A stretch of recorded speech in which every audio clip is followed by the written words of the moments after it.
ಸಮಾಲೋಚನೆ ಡಿಜಿಟಲ್ಗೆ ಸ್ವಾಗತ. ಪುರಸಭೆ ಸದಸ್ಯರ ಸಭೆಯಲ್ಲಿ ಫೆಬ್ರವರಿ 5ರಂದು ಫುಟ್ಪಾತ್ ಒತ್ತುವರಿ ತೆರವುಗೊಳಿಸುವ ವಿಚಾರವನ್ನು ಪ್ರಸ್ತಾಪ ಮಾಡಿ ಸಭೆಯ ಅನುಮತಿ ಪಡೆದು ಅಧ್ಯಕ್ಷರ ನೇತೃತ್ವದಲ್ಲಿ ಫೆಬ್ರವರಿ 10ರಂದು ಫುಟ್ಪಾತ್ ಒತ್ತುವರಿದಾರರ ಗಮನಕ್ಕೆ ಈ ವಿಚಾರ ತಂದು ಹಾಗೂ ಜಿಲ್ಲಾಧಿಕಾರಿಗಳ ಆದೇಶದ ಮೇರೆಗೆ ತೆರವು ಕಾರ್ಯಾಚರಣೆಯನ್ನು ಮಾಡಲಾಗಿದೆ ಎಂದು ಬಿಡದಿ ಪುರಸಭಾ ವಿರೋಧ ಪಕ್ಷದ ನಾಯಕ ಸಿ ಉಮೇಶ್ ತಿಳಿಸಿದ್ದಾರೆ. ನಾವು ಯಾವುದೇ ಕಾರಣಕ್ಕೂ ಯಾರನ್ನು ಕೂಡ ಬಲವಂತವಾಗಿ ಅವರ ಆಸ್ತಿಯನ್ನು ಒತ್ತುವರಿ ಮಾಡತಕ್ಕಂಥ ಕೆಲಸ ನಮ್ಮ ಪುರಸಭೆಯಿಂದ ಅಧಿಕಾರಿಗಳಿಂದ ಆಗಿಲ್ಲ. ಈ ಕಾರ್ಯಕ್ರಮ ಇವತ್ತು ಬಿಡದಿಲಾಗಲೇಬೇಕು. ನಾನು ಪುರಸಭಾ ಸದಸ್ಯ ಆಗಿಲ್ಲದೆ ಇದ್ದರು, ಇನ್ನೊಬ್ಬರಾದರೂ ಕೂಡ. ಯಾಕೆ ಅಂತ ಹೇಳಿದರೆ ಬಿಡದಿ ಪಟ್ಟಣ ಬಿಡುತ್ತಾಗ್ತಕ್ಕಂಥ ಪಟ್ಟಣ. ಇವತ್ತು ಫ್ಲೋಟಿಂಗ್ ಪಾಪ್ಯುಲೇಷನ್ನೇ ನಿಮಗೆ ಒಂದು 16,000 ಜನ ಬಿದಿಗೆ ಬಂದು ಹೋಗ್ತಕ್ಕಂಥ ಪರಿಸ್ಥಿತಿ ಇದೆ.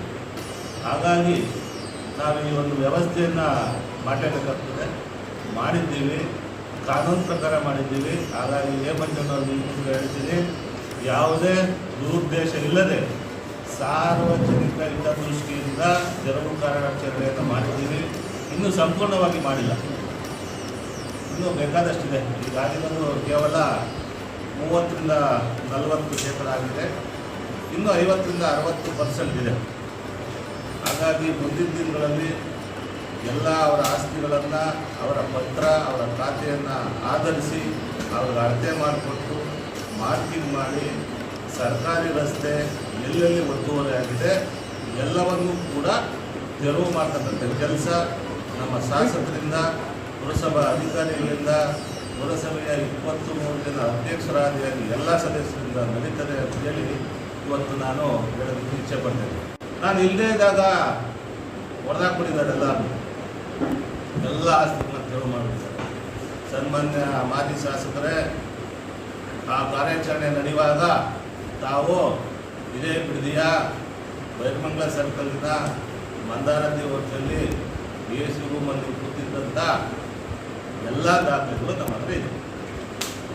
ನೀವು ಜನಕ್ಕೇನಾದರೂ ಒಳ್ಳೇದು ಮಾಡಬೇಕು, ಇವರೇನೋ ದೌರ್ಜನ್ಯ ಮಾಡ್ತಾ ಇದ್ದಾರೆ, ಇವರೇನೋ ಕೆಟ್ಟ ಕೆಲಸ ಮಾಡ್ತಾ ಇದ್ದಾರೆ, ನಾನು ಉತ್ತಮವಾದಂಥ ವ್ಯಕ್ತಿ, ನಾನು ಬಿಡದಿದ್ದೀನಿ ಒಳ್ಳೇದು ಮಾಡಬೇಕು ಅಂತ ನೀವು ಏನಾದರೂ ಆಸೆ ಇದ್ದಿದ್ರೆ ನೀವು ಬರ್ಬೋದಾಗಿತ್ತಲ್ಲ. ಈ ಡೋಂಗಿ ರಾಜಕಾರಣ 16 ಜನ ಬಟ್ಟಂಗಿಗಳನ್ನ ಜೊತೆ ನಿಲ್ಲಿಸ್ಕೊಂಡು ಈ ಡೋಂಗಿ ರಾಜಕಾರಣದ ವಿಚಾರವನ್ನು ಬಿಡಿ, ಸಮರ್ಥವಾಗಿ ಯೋಗ್ಯತೆಯಿಂದ ರಾಜಕಾರಣವನ್ನು ಮಾಡಿ ಜನ ಮೆಚ್ಚಲಿ ಅಂತೇಳಿ ಜನಗಳ ಮುಂದೆ ನಾನು ಇದ್ದರೆ ಬಂದು ನಿಲ್ಲಿಸ್ಕೊಡ್ತಾ ಇದ್ದೆ. AC ರೂಮಲ್ಲಿ ಕೂತಿದ್ರಲ್ಲ ಸರ್ 11:15 ಮಂದಾರತಿ ಹೋಟ್ಲಲ್ಲಿ ಇನ್ನೂ ಕಾರ್ಯಾಚರಣೆ ನಡೀತಾ ಇತ್ತಲ್ಲ ಸರ್, ರಾತ್ರಿ 8:30 ತನಕ ನಡೀತಲ್ಲ ಸರ್. ಯಾಕೆ ಸರ್ ಅವಾಗ ನಿಮಗೆ ಬಿಡದಿ ಜನ ಇಷ್ಟ ಆಗಿರಲಿಲ್ವಾ? ಇದೆಲ್ಲ ಯೋಚನೆ ಮಾಡಿ ಯಾವಾಗ ಪೇಪರಲ್ಲಿ ಬಂತು ಬಿಡದಿ ತೆರವು ಕಾರ್ಯಾಚರಣೆ ಅಧ್ಯಕ್ಷರಾದ ಹರಿಪ್ರಸಾದ್ ಮತ್ತು ವಿಪಕ್ಷ ನಾಯಕರಾದ ಉಮೇಶ್ ಅವರ ನೇತೃತ್ವ ಅಂತ ಏನು ಪೇಪರಲ್ಲಿ ಓದಿ ವಿಚಲಿತರಾಗಿ ಬೆಳಗ್ಗೆ ಬಂದರು. 4 ಜನ ಕರ್ಕೊಂಡು ಇವರೇ ಉತ್ತೇಜನ ಪಡ್ಕೊಂಡು ಬೆಳಗ್ಗೆ ಕರ್ಕೊಂಡ್ಬಂದು ಫೋಟೋ ಸೆಷನ್ ಮಾಡ್ಕೊಂಡು ಹೋಗಿದ್ದಾರೆ. ಹಾಗೂ ನಿಜವಾದ ಬದ್ಧತೆ, ನಿಜವಾಗ್ಲೂ ತೊಂದರೆ ಆಗಿದ್ದರೆ ಕಾನೂನು ಪ್ರಕಾರ ಅವ್ರು ಕ್ರಮ ಜರುಗಿಸೋದಕ್ಕೆ ನಮ್ಮದೇನು ಅಭ್ಯಂತರ ಇಲ್ಲ. ಸುಮ್ಮನೆ ಡೋಂಗಿ ರಾಜಕಾರಣ ಮಾಡಿ ಯಾರನ್ನೋ ಮೆಚ್ಚಕ್ಕೆ 4-5 ಜನ ಕರ್ಕೊಂಡು ಏನೋ ಮಾಡ್ತೀನಿ ಅಂತಕ್ಕಂಥದ್ದು ಮಾಡಿದ್ರು ಸರಿಯಲ್ಲ. ಇವರು 5 ವರ್ಷ ಶಾಸಕರಾಗಿದ್ದಂತು ಬಿಡದಿ ಪಟ್ಟಣ ಏನು ಅಭಿವೃದ್ಧಿ ಆಗಬೇಕು, ಏನು ವ್ಯವಸ್ಥಿತವಾಗಿ ಡೆವಲಪ್ಮೆಂಟ್ ಆಗಬೇಕು, ಹೇಗೆ ರಸ್ತೆ ಆಗಬೇಕು ಅಂತಕ್ಕಂಥ ಚಿಂತನೆ ಇವರಲ್ಲಿ ಇರಲಿಲ್ಲ. ಆದರೆ ನಮ್ಮ ಬಾಲಣ್ಣವರು ಶಾಸಕರಾದ ಮೇಲೆ ಹಲವಾರು ಬಾರಿ ನಮ್ಮ ಹತ್ರ ಎಲ್ಲ ಚರ್ಚೆ ಮಾಡಿದ್ದಾರೆ, ನಮ್ಮ ನಾಯಕರುಗಳ ಹತ್ರ ಎಲ್ಲ ಚರ್ಚೆ ಮಾಡಿದ್ದಾರೆ. ಇಲ್ಲ ಬಿಡದಿಗೆ ಏನಾದರೂ ಒಂದು ಹೊಸ ಕಾಯಕಲ್ಪ ಮಾಡಬೇಕು, ಇದು ಸಮಸ್ಯೆ ಇದೆ. ನನ್ನನ್ನು ವೋಟ್ ಹಾಕಿ ಗೆಲ್ಲಿಸಿದ್ದಾರೆ, ಇವತ್ತು ನಾನು MLA ಆಗಿರ್ತಕ್ಕಂಥದ್ದು ಬಿಡದಿಯಿಂದಲೇ ಅಂತ ಅವರು ಈ ಋಣ ನನ್ನ ಮೇಲಿದೆ. ಬಿಡದಿ ಪುರಸಭೆ ಮತ್ತು ಬಿಡದಿ ಹೋಬಳಿಯಿಂದ ನನಗೇನೋ ಲೀಡ್ ಬರಲಿಲ್ಲ ಅಂದರೆ ನಾನು MLA ಆಗ್ತಾ ಇರಲಿಲ್ಲ. ಹಾಗಾಗಿ ನಾನು ಬಿಡದಿ ಪಟ್ಟಣಕ್ಕೆ ಮತ್ತು ಬಿಡದಿ ಹೋಬಳಿಗೆ ಏನಾದರೂ ಕೆಲಸ ಮಾಡಲೇಬೇಕು. ಹೊಸದಾಗಿ ನೀನೇನು ತಗೋಬರ್ತೀನಿ ತಗೊಬ್ಬ, ನಾನೆಲ್ಲನೂ ಮಾಡಿಸ್ಕೊಡ್ತೀನಿ ಅಂತಕ್ಕಂಥ ಭರವಸೆಯೂ ಕೂಡ ನಮ್ಮ ಶಾಸಕರು ಹೇಳಿದ್ದಾರೆ. ಅದೇ ರೀತಿ ಅವರ ಆದೇಶದನ್ವಯ ನಮ್ಮ ಮಾಜಿ ಶಾಸಕರು ಹೇಳ್ತಾಯಿದ್ರು, ಓಹೋ ಅಲ್ಲಿ ಅವರು ಶಾಸಕರು ಬೆಂಗಳೂರಲ್ಲಿ ಕೂತ್ಕೊಂಡು ಹೇಳ್ಬಿಟ್ಟವ್ರೆ, ಇಲ್ಲಿ ಮಹಾನಾಯಕರು ಮಾಡ್ತಾರೆ ಅಂತ. ನಾನು ಖುಷಿ ಪಡ್ತೇನೆ. ಪಾಪ ನಮ್ಮ ಈಗಿನ ಮಾಜಿ ಶಾಸಕರಿಗೆ ನನ್ನ ಗುಣ ಕೂಡ ಇದೆ, ಅವ್ರ ಗುಣ ನನ್ನ ಮೇಲಿಲ್ಲ. ನಾನು ಅವ್ರನ್ನ ಹೋದ ಬಾರಿ ಎಲೆಕ್ಷನಲ್ಲಿ ಏನು ವಿಧಾನಸಭಾ ಎಲೆಕ್ಷನ್ ಇತ್ತು, ನನಗೂ ಕೂಡ ಕೊಡುಗೆ ಇದೆ. ಧನ ಸಹಾಯ ಎಲ್ಲ ಸಹಾಯ ಇದ್ದು ಅವ್ರನ್ನ MLA ಮಾಡಿದ್ದೀವಿ. ಅವ್ರ MLA ಆಗಿರೋದ್ರಲ್ಲಿ ನನಗೂ ಕೂಡ ಸ್ವಲ್ಪ ಕಾಣಿಕೆ ಇದೆ. ಪಾಪ ಉತ್ಪ್ರೇಕ್ಷೆ ಅಂತ ಹೇಳಿದ್ರು, ಇಲ್ಲ ನಿಜವಾಗ್ಲೂ ಹೇಳಿದ್ರು ಮಹಾನಾಯಕ ಅಂತ. ಅವರ ಒಂದು ಮಾತನ್ನು ನಾನು ಸ್ವೀಕಾರ ಮಾಡ್ತೀನಿ, ಅವ್ರಿಗೆ ಧನ್ಯವಾದನ ಹೇಳ್ತೀನಿ. ಅದ್ರ ಜೊತೆಗೆ ಇವತ್ತೇನು ಬಿಡದಿ ಪಟ್ಟಣ ಅಭಿವೃದ್ಧಿ ಆಗ್ತಾ ನೆನ್ನೆ ಎದ್ದು ಈಚೆಗೆ ಬಂದಿದೆ. ಯಾಕಂದರೆ ಅವರು ಸಾಕ್ಷಿ ಕೂಡ ತೋರಿಸ್ಬೋದು ಏನೇನು ಕಾರ್ಯಕ್ರಮ ಮಾಡಿದ್ದೀನಿ 5 ವರ್ಷದಲ್ಲಿ ಯಾವುದೇ ಕಾರ್ಯಕ್ರಮ ಇಲ್ಲ. ನಾನು ಅವ್ರು ಸಣ್ಣದಾಗ ಒಂದು ಪ್ರಶ್ನೆಯನ್ನು ಕೇಳ್ತೇನೆ. ಸರ್ಕಾರಿ ಶಾಲೆ ಇದೆ, ಅದೇ ಮುಖ್ಯ ರಸ್ತೆಯಲ್ಲಿ ಸರ್ಕಾರಿ ಶಾಲೆ ಇದೆ, ಮತ್ತು ಬಸವೇಶ್ವರ ಪ್ರೈವೇಟ್ ಶಾಲೆ ಇದೆ. ಸುಮಾರು 3,000ದಿಂದ 4,000 ಜನ ವಿದ್ಯಾರ್ಥಿಗಳು ಪ್ರೀ ನರ್ಸರಿಯಿಂದ ಹಿಡಿದು PUC ತನಕ ಆ ರಸ್ತೆಯನ್ನು ಓಡಾಡ್ತಾರೆ. ಆ ರಸ್ತೆ ಎಷ್ಟು ಇಕ್ಕಟ್ಟಾಗಿದೆ ಅಂತೇಳಿ ಪತ್ರಕರ್ತ ಮಿತ್ರರು ಯೋಚನೆ ಮಾಡಬೇಕು. ನೀವು ಕೂಡ ಅದರ ಹಿಂಸೆಯನ್ನು ಅನುಭವಿಸಿರತಕ್ಕಂಥದ್ದು. ಇವತ್ತು ಇಬ್ಬರಿಗೂ ಸಮಸ್ಯೆ ಆಗಿದೆ ಅಂತ ಇರ್ಬೋದು, ಸಮಸ್ಯೆ ಒಬ್ರಿಗೂ ಮಾಡಿಲ್ಲ. ನಾನು ಪ್ರಸ್ತುತವಾಗಿ ಹೇಳ್ತೀನಿ, ವಿವರವಾಗಿ ಹೇಳ್ತೀನಿ, ಯಾರಿಗೂ ತೊಂದರೆ ಕೊಟ್ಟಿಲ್ಲ. ನಾವು ರಸ್ತೆ ಅಷ್ಟೇ ಅಗಲೀಕರಣ ಮಾಡೋದಕ್ಕೆ ಯೋಚನೆ ಮಾಡಿದ್ದೀವಿ ಹೊರತು ಅಲ್ಲಿರ್ತಕ್ಕಂಥ ಪೆಟ್ಟೆ ಅಂಗಡಿನ ಒಂದನ್ನು ತಿರುವು ಮಾಡಿದ್ದೀವಿ. ಫ್ರಂಟಲ್ಲಿದ್ದಂಥ 3ರಿಂದ 4 ಅಂಗಡಿನ ತಿರುವು ಮಾಡಿದ್ದೀವಿ. ಯಾಕೆ ಮಾಡಿದ್ದೀವಿ? ಆ ಹಿರಿಯ ಪಟ್ಟಣದಲ್ಲಿ ಅದೇ ಬಸ್ ಸ್ಟ್ಯಾಂಡ್ಗೆ ಎವ್ರಿ ಡೇ 3ರಿಂದ 4,000 ಜನ ಬಸ್ಸನ್ನು ಇಳಿತಾರೆ, ಬಸ್ಸನ್ನು ಹತ್ತಾರೆ. ಅವ್ರಿಗೆ ಸುಸಜ್ಜಿತವಾದ ಶೌಚಾಲಯ ಎಲ್ಲಿದೆ? ಸನ್ಮಾನ್ಯ ಮಾಜಿ ಶಾಸಕರೇ, ನೀವು 5 ವರ್ಷ ಈ ಕ್ಷೇತ್ರವನ್ನು ಆಳಿದ್ದೀರಿ. ಬಸ್ ಸ್ಟ್ಯಾಂಡಲ್ಲಿ ಬರ್ತಕ್ಕಂಥ ಹೆಣ್ಮಕ್ಳು ಇರ್ಬೋದು, ವಯೋವೃದ್ಧರು ಇರ್ಬೋದು, ವಯಸ್ಸಾದವರು ಇರ್ಬೋದು, ಸಾಮಾನ್ಯ ಜನ ಇರ್ಬೋದು, ಅವ್ರಿಗೆ ಎಲ್ಲಿದೆ ವ್ಯವಸ್ಥೆ? ನಿಮ್ಮ ಯೋಚನೆ ಎಲ್ಲಿದೆ? ಬಿಡದಿ ಪಟ್ಟಣ ಕಟ್ಟಕ್ಕೆ ನಿಮ್ಗೇನಾದರೂ ಯೋಚನೆ ಇದೆಯಾ? ನೀವು ನಿನ್ನೆ TV ಮಾಧ್ಯಮದಲ್ಲಿ ಹೇಳ್ತೀರಾ, ನಾನು ಬಿಡದಿಯ ಮಗ. ಬಿಡದಿಯ ಬಗ್ಗೆ ನಿಮ್ಮ ಕನಸು, ನಿಮ್ಮ ಚಿಂತನೆ ಏನು? ನಿಮ್ಮ ಅಭಿವೃದ್ಧಿ ಏನು ಹೇಳಿ. ಬಿಡದಿ ಮಗ ಅಂತೇಳಿ ಯಾರೋ 4 ಜನದ ಹತ್ರ ಚಪ್ಪಾಳೆ ತರಿಸ್ಕೊಳ್ಳೋದಕ್ಕೆ ಬಿಡದಿ ಮಗ ಆಗೋದು ಬೇಡ. ಮುಂಜಾನೆ ಬಿಡದಿಯ ಅಭಿವೃದ್ಧಿಗೆ ನಿಮ್ಮ ಕೊಡುಗೆ ಏನು? ನಮ್ಮ ಮಾಗಡಿಯ ಮಗ ಬಾಲಣ್ಣವ್ರ ಕೊಡುಗೆನೂ ಹೇಳ್ತೀವಿ ನಾವು. ಇವತ್ತು ಇದೇ ರಸ್ತೆ ಅಭಿವೃದ್ಧಿ ಮಾಡಿ ಇಡೀ ಪಟ್ಟಣ ಅಭಿವೃದ್ಧಿ ಮಾಡಬೇಕಂತೇಳಿ ನಮ್ಮ ಚಿಂತನೆ ಇದೆ, ನಮ್ಮ ನಾಯಕರುಗಳ ಚಿಂತನೆ ಇದೆ. ನಿಮಗೆ ವಿವರವಾಗಿ ಹೇಳ್ತೀನಿ ನೋಡಿ. ಇವತ್ತು BGS ಸರ್ಕಲ್ನಿಂದ ಹೊಸ ಬೈಪಾಸ್ ರೋಡ್ಗೆ 4 ಕೋಟಿ ಟೆಂಡರ್ ಆಗ್ತದೆ. ಬೈಪಾಸ್ ರೋಡಿಂದ ಕೆಂದಾಪನಹಳ್ಳಿ ತನಕ 10 ಕೋಟಿ ಟೆಂಡರ್ ಆಗ್ತದೆ. ನಿಮ್ದೇನೋ ಬಿಡದಿ ಮಗಂದು 5 ವರ್ಷದ ಕೊಡುಗೆ ಹಾಕ್ಸಿದ್ದೀರಾ? BGS ರೋಡ್ ಮಾಡಿಸಿದ್ರೆ ಬಿಡದಿ ಮಗ, ಮಾಗಡಿ ಮಗ ಬಂದು ಬಿಡದಿ ಅಭಿವೃದ್ಧಿ ಮಾಡ್ತಾರೆ. ಸುಸಜ್ಜಿತವಾದ ಶೌಚಾಲಯ ಮಾಗಡಿ ಮಗಂದು, ಬಿಡದಿ ಮಗಂದಲ್ಲ. ಇವತ್ತು ಇಡೀ ಮುಖ್ಯ ರಸ್ತೆ ಪೆಟ್ಟಿ ಅಂಗಡಿಗಳು, ಪೆಟ್ಟಿ ಅಂಗಡಿ ಆದಮೇಲೆ ಚರಂಡಿ ಆದಮೇಲೆ 10 ಅಡಿ ರಸ್ತೆ, 10 ಅಡಿ ಆದಮೇಲೆ ಬೈಕು. ನೀವು ನೋಡ್ಕೊಂಡು ಓಡಾಡ್ತಾ ಇದ್ದೀರಲ್ಲ, ಏನು ನಿಮ್ಮದು ಚಿಂತೆ? ಬಿಡದಿ ಮಗ ಮಾಡಬೇಕಾಗಿತ್ತಲ್ಲ, ಯಾಕೆ ಮಾಗಡಿ ಮಗ ಬೇಕಾಗಿತ್ತ ಇದನ್ನೆಲ್ಲ ಮಾಡೋಕ್ಕೆ? ಎಲ್ಲಿದೆ ನಿಮ್ಮ ಚಿಂತನೆ?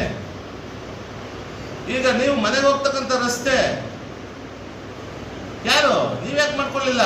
ಬಿಡದಿ ಮಗ ಮಾಡ್ಕೋಬೇಕಲ್ಲ. ಇವತ್ತು ಆ ರಸ್ತೆಗೆ ಇದೇ ಬಾಲಣ್ಣವ್ರು ಹೇಳಿದ್ರು, ಯಾವುದೇ ಕಾರಣಕ್ಕೂ ಇಡೀ ಪಟ್ಟಣದಲ್ಲಿ ನನಗೆ ಜನ ಮತ ಹಾಕಿ ಗೆಲ್ಸಿದ್ದಾರೆ. ಮತ್ತೊಮ್ಮೆ ಹೇಳ್ತೇನೆ, ಇಡೀ ಬಿಡದಿ ಹೋಬಳಿಯಿಂದಲೇ ನಾನು MLA ಆಗಿದ್ದು, ಬಿಡದಿ ಹೋಬಳಿ ಕೂಡ ನನ್ನ ಮೇಲೆ ಇದೆ. ಯಾರೇನಾದರೂ ಅಂದ್ಕೊಳ್ಳಿ, ಅತ್ಯುತ್ತಮವಾದಂಥ ರಸ್ತೆ ನಿರ್ಮಾಣ ಆಗಬೇಕು. ವೋಟ್ ಹಾಕ್ತಾರೋ ಬಿಡ್ತಾರೋ ನೆಕ್ಸ್ಟ್ ಎಲೆಕ್ಷನ್ ನೋಡೋಣ. ಮೊದಲು ನಮ್ಗೆ ಅಧಿಕಾರ ಕೊಟ್ಟವ್ರೆ, ಮತ ಕೊಟ್ಟಿದ್ದಾರೆ, ನಾವು ಅಭಿವೃದ್ಧಿ ಮಾಡಿ ತೋರಿಸ್ಬೇಕು.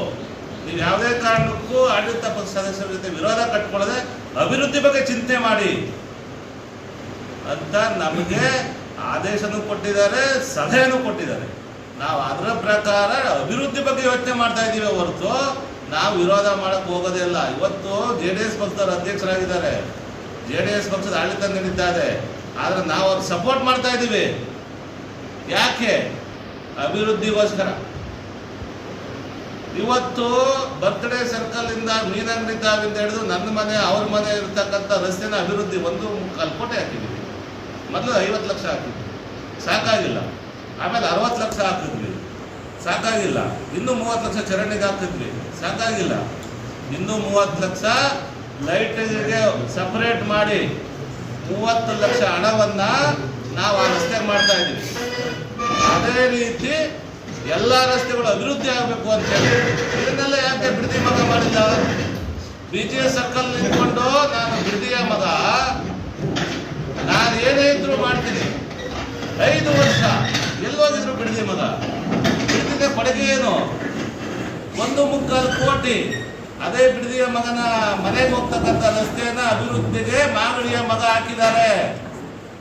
ಎಲ್ಲ ಬಿಡದಿಯ ಸರ್ವ ಪಕ್ಷದ ಪುರಸಭಾ ಸದಸ್ಯರ ಅನುಮತಿಯೊಂದಿಗೆ ಸಭೆಯಲ್ಲಿ ತೀರ್ಮಾನ ಮಾಡಿ ಅಧ್ಯಕ್ಷರಾದಿಯಾಗಿ ನಾನು ಇವತ್ತು ಖುಷಿ ಪಡ್ತೀನಿ.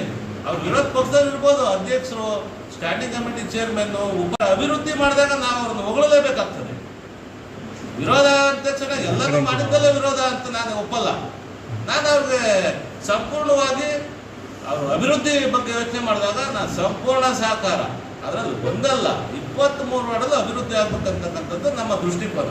ಹಾಗಾಗಿ ಕೆಲವರು ಹೇಳ್ತಾರೆ ಅಧ್ಯಕ್ಷರ ಜೊತೆ ಒಂದಾಗಿದ್ದಾರೆ. ಹೌದು, ಅಭಿವೃದ್ಧಿ ಬಗ್ಗೆ ಒಂದಾಗಿದ್ದೀವಿ. ಯಾಕೆಂದ್ರೆ ಅವ್ನು ನನ್ನ ಶಿಷ್ಯ. ನಾನು ಲಾಸ್ಟ್ ಬಾರಿ ಎಲೆಕ್ಷನ್ ನಿಂತಿದ್ದಾಗ ಅವ್ನು ನನ್ನ ಜೊತೆ ಪಾಂಪ್ಲೆಟ್ಸ್ ಇಟ್ಕೊಂಡು, ನಾನು ಅವ್ರ JDS ಅಲ್ಲಿದ್ದೆ, ಪಾಂಪ್ಲೆಟ್ಸ್ ಇಟ್ಕೊಂಡು ಅವನ ಜೊತೆ 5-6 ಜನ ಹುಡುಗರು ಕಟ್ಕೊಂಡು ಒಂದು ತಂಡ ಕಟ್ಕೊಂಡು ಪ್ರತಿ ಮನೆಗೆ ಬಂದು ಎಲೆಕ್ಷನ್ ಮಾಡಿ ಮತ ಕೇಳಿ ನನ್ನ ಗೆಲುವನ್ನು ಸಂಭ್ರಮಿಸಿದಂಥ ಹುಡುಗ, ನನ್ನನ್ನು ಎತ್ಕೊಂಡು ಕುಣಿಸಿದಂಥ ಹುಡುಗ. ನಮಗಿಲ್ಲಿ ಸಿಕ್ಕಿಲ್ಲದೆ ಇರ್ಬೋದು ಅಧಿಕಾರ, ನಮಗೇನು ಬೇಜಾರಿಲ್ಲ. ನನ್ನ ಜೊತೆಗಿದ್ದಂಥ, ನನ್ನನ್ನು ಎಲೆಕ್ಷನ್ ಮಾಡಿ ಗೆಲ್ಲಿಸಿದಂಥ ಒಬ್ಬ ಹುಡುಗ ಇವತ್ತು ಅಧ್ಯಕ್ಷ ಆಗಿದ್ದಾನೆ ಅಂದರೆ ನನಗೆ ಖುಷಿ ಇದೆ, ಹೆಮ್ಮೆ ಇದೆ. ನಮ್ಮನ್ನು ಸ್ವೀಕಾರ ಮಾಡ್ತಕ್ಕಂಥ ಮನಸ್ಥಿತಿ ಇದೆ. ಯಾಕೆ ಆಗ್ಬಾರ್ದ? ದಲಿತ ಒಬ್ಬ ಹುಡುಗ ಅಧ್ಯಕ್ಷ ಆಗಿದ್ದಾನೆ. ನೆನ್ನೆ ಹೇಳ್ತಾರೆ ಇದೇ ಮಾಜಿ ಶಾಸಕರು ಬಿಡದಿ ಮೇನ್ ಮುಖ್ಯ ರಸ್ತೆಯಲ್ಲಿ ಅವರನ್ನು ನಿಲ್ಲಿಸ್ಕೊಂಡು, ಇದನ್ನೆಲ್ಲರೂ ಅರ್ಥ ಮಾಡ್ಕೋಬೇಕು. ಬಿಡದಿ ಮುಖ್ಯ ರಸ್ತೆಯಲ್ಲಿ ಅವ್ರು ನಿಲ್ಲಿಸ್ಕೊಂಡು ಒಂದು ಉತ್ತಮವಾದಂಥ ಅಭಿಪ್ರಾಯ ವ್ಯಕ್ತ ಆಗ್ತಾ ಇದೆ. ಇಲ್ಲಿ ಯಾರೋ 4 ಅಂಗಡಿನೋ 10 ಅಂಗಡಿನೋ 20 ಅಂಗಡಿನೋ ಅವರ ಅನುಕೂಲಕ್ಕೆ ತಕ್ಕಂತೆ ಇವತ್ತವರೆಗೂ ಇರ್ತದೆ. ಆದರೆ ಇವತ್ತು ರಸ್ತೆ ತೆರವುಗೊಳಿಸೋದ್ರಿಂದ ಸಾರ್ವಜನಿಕರಿಗೆ ಅದರಿಂದ ಭಾಳಷ್ಟು ಅನುಕೂಲಗಳಾಗ್ತದೆ. ನಾವೇ ಆ ರೋಡಲ್ಲಿ ಓಡಾಡೋಕ್ಕೆ ನಾವು ಅಷ್ಟು ಭಾಳಷ್ಟು ಶ್ರಮ ಅಲ್ಲಿ ಆಗ್ತದೆ. ಈ ಕಡೆನೂ ವೆಹಿಕಲ್ ಇರ್ತದೆ, ಆ ಕಡೆನೂ ವೆಹಿಕಲ್ ಇರ್ತದೆ, ಮಧ್ಯೆ ಹೋಗೋಕ್ಕಾಗಲ್ಲ. ಹೆಂಗಸರುಗಳಿಗೂ ತೊಂದರೆ, ಗಂಡಸರುಗಳಿಗೂ ತೊಂದರೆ, ವಯಸ್ಸಾದವ್ರಿಗೆ ತೊಂದರೆ. ಅಲ್ಲಿ 2 ಸ್ಕೂಲ್ ಬರ್ತವೆ. ಒಂದು ಬಸವೇಶ್ವರ ಸ್ಕೂಲ್ ಬರ್ತದೆ, ಇನ್ನೊಂದು ಸರ್ಕಾರಿ ಪ್ರಾಥಮಿಕ ಪ್ರೌಢಶಾಲೆನೂ ಬರ್ತದೆ, ಕಾಲೇಜ್ ಕೂಡ ಇದೆ. ಅಲ್ಲಿ ರೈಲ್ವೆ ಸ್ಟೇಷನ್ಗೂ ಕೂಡ ಅಲ್ಲೇ ಹೋಗ್ಬೇಕಾಗ್ತದೆ. ಅಲ್ಲಿ ಮಕ್ಕಳು ಹೋಗ್ಬೇಕಂದ್ರೆ ಅವ್ರು ಬರ್ತಕ್ಕಂಥ ಪರಿತಾಪನೆ ಯಾರಿಗೂ ಬೇಡ. ಅಷ್ಟು ಇದು ಅಲ್ಲಿ ಹೋಗ್ಬೇಕಂದ್ರೆ ಏನೋ ಕಿಷ್ಕಿಂದ ಬಿಡದಿ ರೋಡಲ್ಲಿ ಹೋಗ್ತಾ ಇದೀವ ಇಲ್ಲ ಅಂತ ಅನಿಸ್ತದೆ. ಆ ಥರದಲ್ಲಿ ಇವತ್ತು ಜನ ಭಾಳ ಕಷ್ಟಪಟ್ಟು ಬರ್ತಾ ಇದ್ದಾರೆ. ಮತ್ತು ಹಿಂದೆ ಇದ್ದಂಥ ಬಿಡದಿಗೂ ಇವಾಗಿನ ಬಿಡದಿಗೂ ನಿಮಗೆ ಗೊತ್ತಿರೋ ಥರ ಅಜಗಜಾಂತರ ವ್ಯತ್ಯಾಸ ಇದೆ. ಮಾನ್ಯ ನಮ್ಮ ಮಂಜು ಅವರು, ನಮ್ಮ ಸ್ನೇಹಿತರಾದಂಥ ಮಂಜು ಅವರು ನೆನ್ನೆ ಒಂದು ಪತ್ರಿಕಾಗೋಷ್ಠಿನ ನಾನು ನೋಡಿದೆ. ಅದರಲ್ಲಿ ಅವ್ರು ಹೇಳ್ತಾರೆ, ಹಿಂದೆ ಶಿವಣ್ಣವ್ರು ಆಳ್ವಿಕೆ ಮಾಡಿದ್ರು, BC ಚಂದ್ರಶೇಖರ್ ಅವರು ಆಳ್ವಿಕೆ ಮಾಡಿದ್ರು ಅಂತ ಹೇಳ್ತಾರೆ. ಅವತ್ತು ಏನೂ ಇರಲಿಲ್ವಾ ಇದು ಅಂತ ಕೇಳ್ತಾರೆ. ನಾನು ಅವ್ರು ಹೇಳೋದೇನಂತಂದರೆ, ಅವತ್ತಿದ್ದಂಥ ಜನಸಂಖ್ಯೆ ಇವತ್ತಿರ್ತಕ್ಕಂಥ ಬಿಡದಿ ಜನಸಂಖ್ಯೆ ವ್ಯತ್ಯಾಸ ಇದೆ. ಅವತ್ತು ಬೇಕಂದ್ರೆ ನೀವು ಏನು ಬೇಕಾದ್ರೆ ಮಾಡ್ಕೊಂಡು ವ್ಯಾಪಾರ ಮಾಡ್ಬೋದಾಗಿತ್ತು. ಬಟ್ ಇವತ್ತಿಗೆ ಆ ಥರ ಇಲ್ಲ. ಬಿಡದಿ ಅಂತಾರಾಷ್ಟ್ರೀಯ ಮಟ್ಟದಲ್ಲಿ ಒಂದು ಹೆಸರು ಮಾಡಿರ್ತಕ್ಕಂಥ ಪಟ್ಟಣ. ಆ ಬಿಡದಿ ವ್ಯಾಪಾರ ಬಿಡದಿ ನೋಡಿದಾಗ ನಿಮಗೆ ಬಿಡದಿ ಇದೇನಪ್ಪ ಹಿಂಗಿದೆ ಅನ್ನೋ ಸ್ಥಿತಿ ಇತ್ತು ಇವತ್ತವರೆಗೂ. ಅದಕ್ಕೆ ಮಂಜು ಅವರು ಕೂಡ ಸಹಕಾರ ಮಾಡಬೇಕಾಯಿತು. ಇನ್ನು ಏನು ಇವರು ಒತ್ತುವರಿ ಕಾರ್ಯ ಮಾಡಿದ್ದಾರೆ, ಅಲ್ಲಿ ಉಮೇಶ್ ಅವರ ಆದಿಯಾಗಿ ಇರ್ತಕ್ಕಂಥ ನಮ್ಮ ಎಲ್ಲ ಪುರಸಭಾ ಸದಸ್ಯರು ಸ್ವಂತ ಆಸ್ತಿಯಲ್ಲಿ ಯಾವುದೂ ಇಲ್ಲ. ಅಥವಾ ಇವ್ರನ್ನ ತೆರವುಗೊಳಿಸ್ಬಿಟ್ಟು ಇವ್ರು ಯಾರೋ ಅಂಗಡಿಗಳು ಮಾಡ್ಕೊಳ್ಳೋದಂಥ ಹುನ್ನಾರನೂ ಕೂಡ ಅದಿಲ್ಲ. ಸಾರ್ವಜನಿಕರಿಗೆ ಅನುಕೂಲವಾಗಲಿ, ಇನ್ನಾದರೂ ಒಂದು ಬಿಡದಿ ಒಂದು ಸುಂದರ ಪಟ್ಟಣ ಆಗಲಿ, ರೂಪುಗೊಳ್ಳಿ ಅನ್ನೋ ಒಂದು ಸದುದ್ದೇಶದಿಂದ ಇವತ್ತು ಈ ಕೆಲಸವನ್ನು ಮಾಡಿದ್ದಾರೆ. ಯಾರಿಗೋ 4-6 ಜನಕ್ಕೆ ತೊಂದರೆ ಆಗಿರ್ಬೋದು, ನಾವು ಅದಕ್ಕೆ ವಿಷಾದ ವ್ಯಕ್ತಪಡುತ್ತೀವಿ. ಮತ್ತೆ ಅವ್ರಿಗೆ ಪುನರ್ವಸತಿ ನಿಜವಾದ ಫಲಾನುಭವಿಗೆ ಯಾರೋ ಅದನ್ನು ಬಾಡಿಗೆ ಕೊಡೋದು, ಇನ್ನೊಬ್ಬರು ಯಾರೋ ಬಾಡಿಗೆ ಕೊಡೋದು, ಡೈಲಿ ಕಲೆಕ್ಷನ್ ಮಾಡೋದು, 500 ರೂಪಾಯಿಗೆ 1000 ರೂಪಾಯಿ ಕಲೆಕ್ಷನ್ ಮಾಡೋದು, ಈ ಥರದವ್ರಿಗಲ್ಲ. ನಿಜವಾದ ಅಲ್ಲಿ ಯಾವ ಇರ್ತಾರೆ ಆ ಬದುಕನ್ನು ಯಾರು ಕಟ್ಕೊಂಡಿದ್ದಾರೆ ಅವ್ರಿಗೆ ಪುನರ್ವಸತಿ ಕಲ್ಪಿಸ್ಕೊಡುವಂಥ ಕೆಲಸವನ್ನು ಪಾಲಣ್ಣವರೇ ಆಗಿರ್ಬೋದು, ನಮ್ಮ ತಂದೆಯವರಾದಂಥ CM ಲಿಂಗಪ್ಪ ಅವರೇ ಆಗಿರ್ಬೋದು ಮೊದಲಿಂದ ಮಾಡ್ಕೊಂಡ್ಬಂದಿದ್ದಾರೆ. ಇದನ್ನು ಹೇಮಂಜು ಅವರು ಇದಕ್ಕೆ ದಯಮಾಡಿ ಸಹಕಾರ ನೀಡಬೇಕೇ ಹೊರತು ನಾನು ವಿರೋಧ ಮಾಡ್ತೀನಿ ಅನ್ನೋದ್ರಲ್ಲಿ ಅವ್ರು ಯಾವುದೋ ಒಂದು ದುರಾಲೋಚನೆ ಇಟ್ಕೊಂಡಿದ್ದಾರೆ. ದೂರಾಲೋಚನೆ ಇರಬೇಕು, ದುರಾಲೋಚನೆ ಬೇಡ. ಮಂಜುನಾಥ್ ಅವರೇ, ಸಹಕಾರ ಮಾಡಿ, ಅಭಿವೃದ್ಧಿ ಆಗ್ತಾ ಇದೆ ಬಿಡದಿ, ಸಹಕಾರ ಮಾಡಿ. ನಿಮ್ಮ ಯಾಕಂದರೆ ನೀವು ಬಿಡದಿಗೆ ಬಂದಾಗ ಬಿಡದಿ ಹೆಂಗಿತ್ತು, ಇವಾಗ ಹೆಂಗಿದೆ, ನೀವು ಕಟ್ಟಿರ್ತಕ್ಕಂಥ ಮನೆ ಇವಾಗ ಆಧುನಿಕ ತಕ್ಕಂತೆ ಮನೆ ಕಟ್ಟಿರೋದು, ಮೊದಲಿನ ಮನೆಯನ್ನು ಅದೇ ಥರ ಕಟ್ಬೋದಾಯ್ತಲ್ಲ.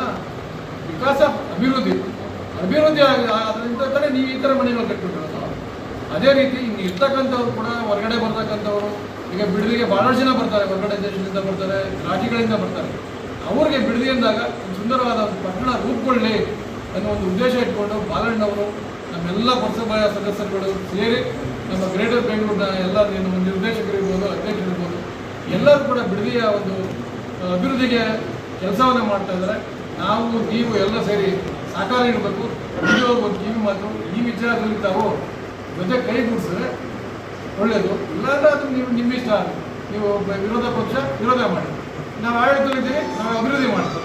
ಇದು ನಮ್ಮ ಧ್ಯೇಯ ಅಂತ ನಾನು ಹೇಳಕ್ಕೆ ಇಷ್ಟಪಡ್ತೀನಿ. ವಿಡಿಯೋ ಇಷ್ಟವಾಗಿದ್ದಲ್ಲಿ ಲೈಕ್, ಶೇರ್ ಮತ್ತು ಸಬ್ಸ್ಕ್ರೈಬ್ ಮಾಡಿರಿ. ವಂದನೆಗಳೊಂದಿಗೆ